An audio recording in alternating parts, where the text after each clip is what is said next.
Summer 2021, after 3 semi-successful at Juventus, Cristiano Ronaldo was ready to move on. For days, the rumors were heating up. Ronaldo at Man City was looking more and more like a done deal. But then one call from Sir Alex Ferguson flipped the whole script. The next thing we knew, Ronaldo was back at the club where he first became a superstar. But things never quite hit the height of his first spell at the Old Trafford. But what if that call never happened? What if Cristiano had actually joined the blue side of Manchester? Let's dive into it. Chapter 1. The Etihad switch. Less than 20 hours, that's how fast things changed. City put a formal offer on the table, 25 million, a 2-year deal, and the iconic number 7 shirt, freshly taken off Raheem Sterling's back. On Pep's side, the motivation was clear. After losing the Champions League final to Tuchel's Chelsea and with the Aguero leaving, there was a striker-shaped hole in the squad. Pep knew Ronaldo wasn't the pressing machine of 2010 anymore, but he didn't need him to be. He needed a ruthless version for those tough European nights. And that's what the still Cristiano did better than anyone. Chapter 2. Arrival at Etihad. Cristiano's arrival at Man City sparked one of the wildest fan reaction English football had seen in years, and some of United fans still hadn't fully forgiven him for leaving to Real Madrid back 2009. And after Ronaldo's transfer, all of them now were absolutely stunned, furious, and heartbroken. The media went crazy. United legends queued up to vent their frustration on TV, and Ronaldo had crossed the ultimate rivalry line.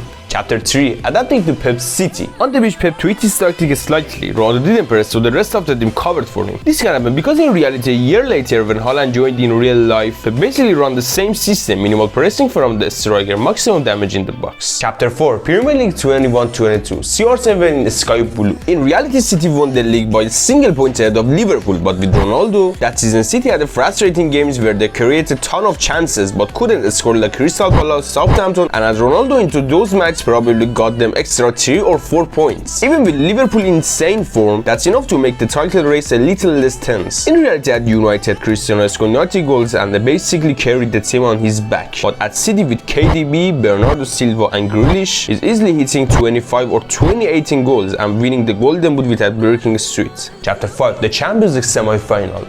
The Paris destination. In reality, City reached the semis without proper striker and they should have beaten Real Madrid, but then 2 Rodrigo goals in a stoppage time and the Benzema penalty in extra time flipped the tie. But what if Ronaldo was there? Let's dive into it. First leg, Etihad. In real life, City were on the top but wasted a bunch of chances and they won only 4-3. But if Ronaldo was there, some of those missed half chances turned into goals, so that the scoreline could have easily been 5 or even 6. And Real Madrid probably scores goals just like in real life. Second leg, Bernabeu. Even with the bigger cushion, Real Madrid are still kings of comebacks. Benzema was on fire, but here's the difference. When City needed someone to hold up the ball, calm things down, and lead by example, Ronaldo's been there 1,000 times before. That leadership and killer instinct make it very less likely for Real Madrid to pull off the same miracle. And in worst case, game goes to extra time, and we all know how dangerous Ronaldo is in those times. Champions League final, Liverpool versus City. In real life, Liverpool and City faced each other 3 times that season, and the result was 2 league draws and 1 FA Cup wins for Liverpool. But now, does it make any difference with Ronaldo around? Well, it's still debatable. For example, City can win because on City's side, their only missing piece was a clinical finisher, and Ronaldo fixes that. And Pep's system can still be balanced even with a non-pressing striker like we said about Haaland. And Liverpool's high defensive line is tailor-made for Ronaldo's movement. But on Liverpool's side, Kulübü's pressing from minute 1 to 90 could suffocate anyone. Also, Kulübü has more experience than Pep in one-off finals. So probably it's a tight game, but with Ronaldo on the pitch, those half chances City missed in real finals are scores. So City has a little chance more than Liverpool, and we consider City left their first ever Champions League trophy on that time.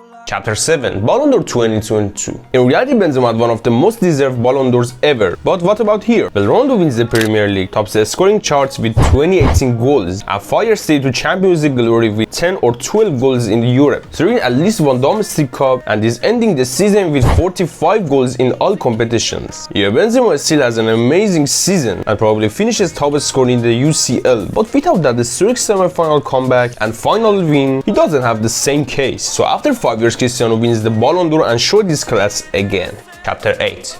The best 2022. In reality, Messi won the best ahead of Mbappe and Benzema, but in this timeline, well, Messi still wins the World Cup and named the tournament's best player. But on the other side, we've got Ronaldo, who won Premier League, Champions League, and scores 45 goals in all competitions. The voting gets messy. The World Cup normally sways voters heavily, but here Ronaldo's season at club levels is just too big to ignore. It's a 50-50 split, so what do you think? Tell me in the comments. And if you like the video, please don't forget to like and subscribe. Until the next video, goodbye for now.